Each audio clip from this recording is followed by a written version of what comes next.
ಚಾಮರಾಜನಗರದಲ್ಲಿ ಗ್ರಾಮಸ್ಥರಿಗೆ ಟೆನ್ಷನ್ ತಂದಿಟ್ಟಿದೆ ಕೆರೆ. ಒಡೆಯನಪುರದ ಬಸವನಕಟ್ಟೆ ಕೆರೆ ಕೋಡಿ ಬೀಳೋ ಆತಂಕ ಇದೆ. ಈ ಬಾರಿ ವರ್ಷಧಾರೆ ಚೆನ್ನಾಗಿರೋ ಹಿನ್ನೆಲೆಯಲ್ಲಿ ಬಹುತೇಕ ಕೆರೆ ಕಟ್ಟೆಗಳು ತುಂಬಿವೆ. ಅದರಲ್ಲಿ ಒಡೆಯನಪುರದ ಬಸವನಕಟ್ಟೆಯ ಕೆರೆ ಕೋಡಿ ಬೀಳೋ ಆತಂಕ ಕಂಡು ಬರ್ತಾ ಇದೆ. ಗುಂಡ್ಲುಪೇಟೆ ತಾಲೂಕಿನಲ್ಲಿ ಬರುತ್ತೆ. ಈಗಾಗಲೇ ಕೆರೆ ನೀರು ಹೊರಗಡೆ ಬರ್ತಾ ಇರುವಂಥ ದೃಶ್ಯ ಆತಂಕಕ್ಕೆ ಎಡೆ ಮಾಡಿದೆ. ಹಲವು ಬಾರಿ ಮನವಿ ಮಾಡಿದ್ರು ನೀರಾವರಿ ಇಲಾಖೆ ಅಧಿಕಾರಿಗಳು ತಲೆನೇ ಕೆಡಿಸ್ಕೊಳ್ತಾ ಇಲ್ಲ. ತುರ್ತಾಗಿ ಇದನ್ನು ಸರಿಪಡಿಸ್ತಾ ಇದ್ರೆ ಒಂದು ದೊಡ್ಡ ಅನಾಹುತ ಆಗೋ ಸಾಧ್ಯತೆ ಇದೆ. ಕೆರೆ ಕೆಳಭಾಗದಲ್ಲೇ ಬಮಲಾಪುರ ಅನ್ನೋ ಗ್ರಾಮ ಇದೆ. ಆ ಗ್ರಾಮಕ್ಕೆ ಒಂದು ವೇಳೆ ಕೆರೆ ಕೋಡಿ ಬಿದ್ದರೆ ಇಡೀ ಗ್ರಾಮವೇ ನೀರಿನಲ್ಲಿ ಮುಳುಗುವ ಆತಂಕ ಇದೆ. ಬಮಲಾಪುರ ಗ್ರಾಮಕ್ಕೆ ಕೆರೆ ನೀರು ನುಗ್ಗುವ ಆತಂಕ ಇದೆ. ಇಲ್ಲಿ ನೋಡಿ, ಇದು ಕೆರೆ ನೀರು ತುಂಬಿ ಒಂದು ಕಡೆ ಒಡೆದು ಆ ನೀರು ಪೋಲಾಗ್ತಾ ಇರೋದು. ಸೊ ಇದೇ ರೀತಿಯಲ್ಲಿ ಇದೇನೋ ಸಣ್ಣ ಪ್ರಮಾಣದಲ್ಲಿ ಆಗ್ತಿದೆ. ಇದೇ ಸ್ವಲ್ಪ ಜಾಸ್ತಿ ಕೋಡಿ ಬಿದ್ದರೆ ನೀರು ದೊಡ್ಡ ಪ್ರಮಾಣದಲ್ಲಿ ಹರಿದು ಬಂದರೆ ಇಡೀ ಅದರ ಕೆರೆ ಅಡಿ ಇರುವಂತಹ, ಕೆರೆ ಪಕ್ಕದಲ್ಲಿರುವಂತಹ ಒಂದು ಇಡೀ ಊರು ಈ ನೀರಿನಿಂದ ಜಲಾವೃತ ಆಗುವಂಥ ಆತಂಕ ಎದುರಿಸ್ತಾ ಇದ್ದಾರೆ. ನೀರಾವರಿ ಇಲಾಖೆ ಅಧಿಕಾರಿಗಳಿಗೆ ಗೊತ್ತಿಲ್ಲ ಅಂತ ಏನಿಲ್ಲ, ಈ ವಿಚಾರ ಬಹಳ ಬಾರಿ ಹೇಳಿದ್ದಾರೆ ಅಲ್ಲಿನ ಗ್ರಾಮಸ್ಥರು. ಆದರೆ ನೀರಾವರಿ ಅಧಿಕಾರಿಗಳು ಮಾತ್ರ ಇದ್ರ ಬಗ್ಗೆ ತಲೆ ಕೆಡಿಸ್ಕೊಂಡಿಲ್ಲ. ಇಲ್ಲೇನು ರಿಪೇರಿ ಮಾಡೋದೋ ಮತ್ತೊಂದು ಮಗದೊಂದು ಯಾವುದನ್ನೂ ಸರಿ ಮಾಡೋದಕ್ಕೆ ಬಂದಿಲ್ಲ. ಹಾಗಾಗಿ ಗ್ರಾಮಸ್ಥರಂತೂ ಪ್ರತಿನಿತ್ಯ ಮಲಗುವಾಗ ಯಾವಾಗ ಕೆರೆ ಕೋಡಿ ಹೊಡೆಯುತ್ತೋ, ಏರಿ ಯಾವಾಗ ಒಡೆದೋಗ್ಬಿಡುತ್ತೋ, ಯಾವಾಗ ನಮ್ಮ ಮನೆ ಬಾಗಿಲಿಗೆ ನೀರು ಬಂದುಬಿಡುತ್ತೋ ಅನ್ನೋ ಆತಂಕದಲ್ಲೇ ದಿನ ಕಳೆಯುವ ಪರಿಸ್ಥಿತಿ ಮುಂದುವರೆದಿದೆ. ನೀರಾವರಿ ಇಲಾಖೆ ಅಧಿಕಾರಿಗಳು ಗ್ರಾಮಸ್ಥರು ಹೇಳಿದ್ದನ್ನಂತೂ ಕಿವಿಗೆ ಹಾಕ್ಕೊಂಡಿಲ್ಲ. ಇನ್ನಾದರೂ ಎಚ್ಚೆತ್ಕೊಂಡು ಇಲ್ಲಿನ ಕಾಮಗಾರಿ ಮಾಡಿ ಮುಗಿಸಬೇಕು, ಆ ನೀರು ಪೋಲಾಗೋದನ್ನು ತಡಿಬೇಕು ಮತ್ತು ಒಂದು ವೇಳೆ ಅನಾಹುತ ಸಂಭವಿಸುವ ಸಾಧ್ಯತೆ ಇದ್ದರೆ ಅದಕ್ಕೂ ಕೂಡ ಮುನ್ನೆಚ್ಚರಿಕೆಯ ಕ್ರಮವನ್ನು ಕೈಗೊಳ್ಳಬೇಕು ಅನ್ನೋದು ನಮ್ಮ ಆಗ್ರಹ.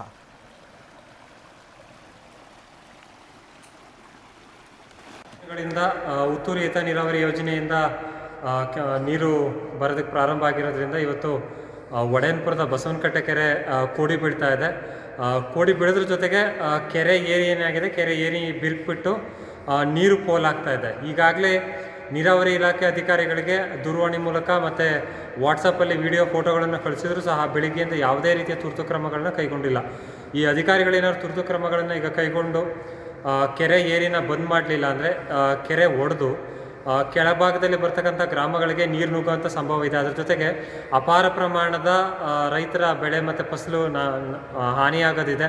ಹಾಗಾಗಿ ಇಲಾಖೆಯ ಅಧಿಕಾರಿಗಳು ಈ ಕೂಡಲೇ ಕ್ರಮ ತೆಗೆದುಕೊಂಡು ಈ ಬಗ್ಗೆ ಹೆಚ್ಚಿನ ಮಾಹಿತಿ ಕೊಡ್ತಾರೆ. ಫೋನ್ ಸಂಪರ್ಕದಲ್ಲಿ ಜಾಯ್ನ್ ಆಗಿದ್ದಾರೆ ಶ್ರೀನಿವಾಸ್.